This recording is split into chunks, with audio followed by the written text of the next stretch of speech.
G'day legends and welcome back to another episode of Locals Travel. Today I'm taking you deep into the Ecuadorian Amazon where we stayed at an off-grid bamboo lodge right in the heart of Cuyabeno National Park. We spent 3 days and 2 nights fully immersed in the wild. Day 1 kicked off with us chucking all the gear into the canoes. Food, water, camera gear, the lot. Then we set off down the river and straight into the heart of the Amazon. It took about 5 minutes before things started getting wild. One of the local birds put on an absolute show, flapping about. Then all of a sudden these tiny monkeys started swinging overhead, dozens of them just flying through the trees like it was rush hour. Drifting through this place really makes you realize how raw it is.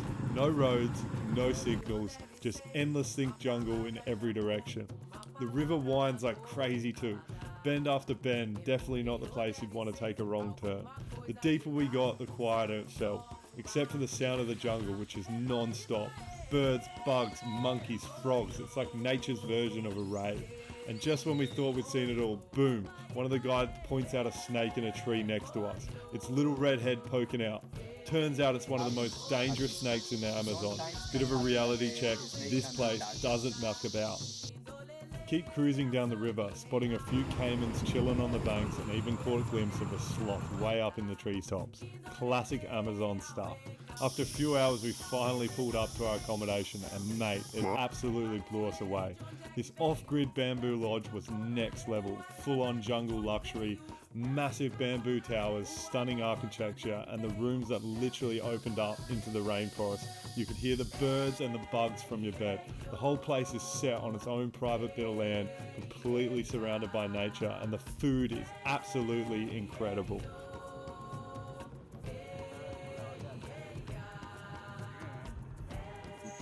Close to the joints, and when they slept close to the joints, something interesting happened on his hairs because the moss and algae start to grow up on them. And sometimes you can find one green sloth, and this is what is that? It's just a sloth with plants on. That's it, right?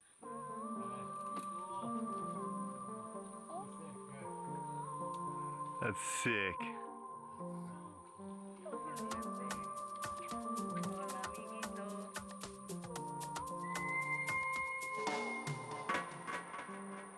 Why? Because they can get eaten by many different animals. On the top of the tree, they can get eaten by harpy eagle, even by boa constrictor. You know, when they're climbing down to the bottom, they can get eaten by jaguars, pumas, ocelots.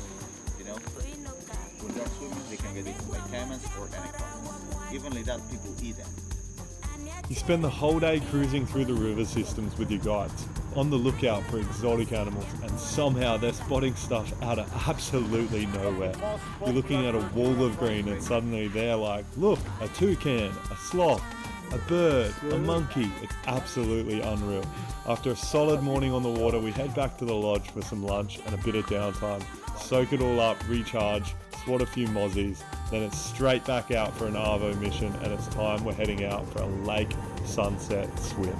And I've got to say, this part of the Amazon at golden hour, it's something else. The sound, the colours, the stillness, it actually gives you chills. The whole place lights up in deep oranges and soft purples, and everything just goes quiet for a moment. A proper pinch me moment, floating in the wild lake with the jungle all around you. Then it's back to the lodge for a cold beer, an epic dinner, some good yarns under the stars. What a day. This place keeps getting better and better. Can't wait for day 2.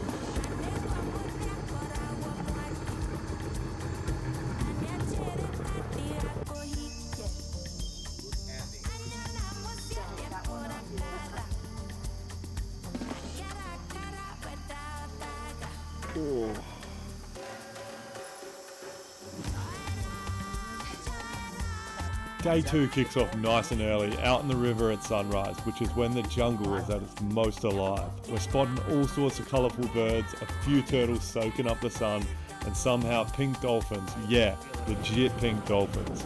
We were stoked to see them, but that's not even the main mission today. Today we're heading deeper into the jungle to visit a remote Amazonian community. A group of locals living completely off the land, far away from modern society. It's a wild experience, no roads, no tech, just generations of knowledge passed down and lived every day. We arrive and get straight into it, joining one of the local women as she takes us through the process of harvesting yucca, a root veg that's a staple in their diet. We headed out to the local farm with one of the elder women from the Amazonian community. She was an absolute legend who's been doing this her whole life. She starts by slicing at the ground with a machete, and sure enough reveals this massive yucca plant underneath. I put my hand up to be the volunteer and I had a crack at pulling the root out, and honestly I was shocked at how many there were. It's like a whole bundle of roots hidden underground. She then got to work peeling all the yuccas with a small knife, making it look super easy. We took it all back to the shack and began to prepare the yucca. It's not her first rodeo, is it?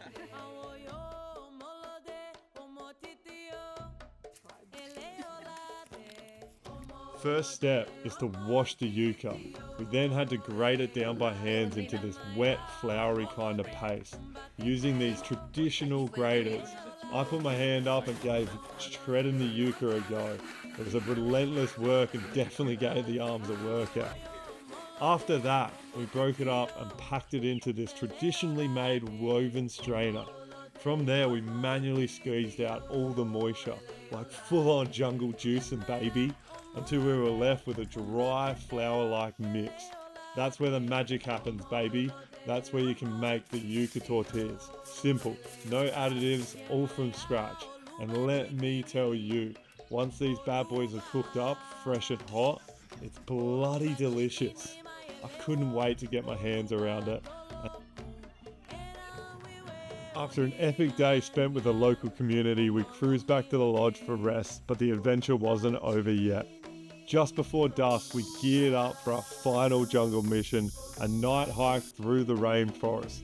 As the sun dropped, we headed deeper into the trees, and once it got dark, that's when the jungle really came to life.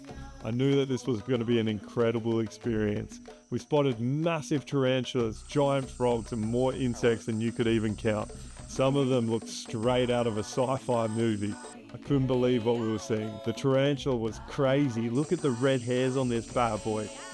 Really creepy stuff. The sounds, the shadows, the feeling of being out there in the pitch black, it was intense. It's seriously cool. Definitely a wild way to wrap up our last night in the Amazon. What an absolute experience in the Bamboo Lodge, and I definitely recommend heading out there.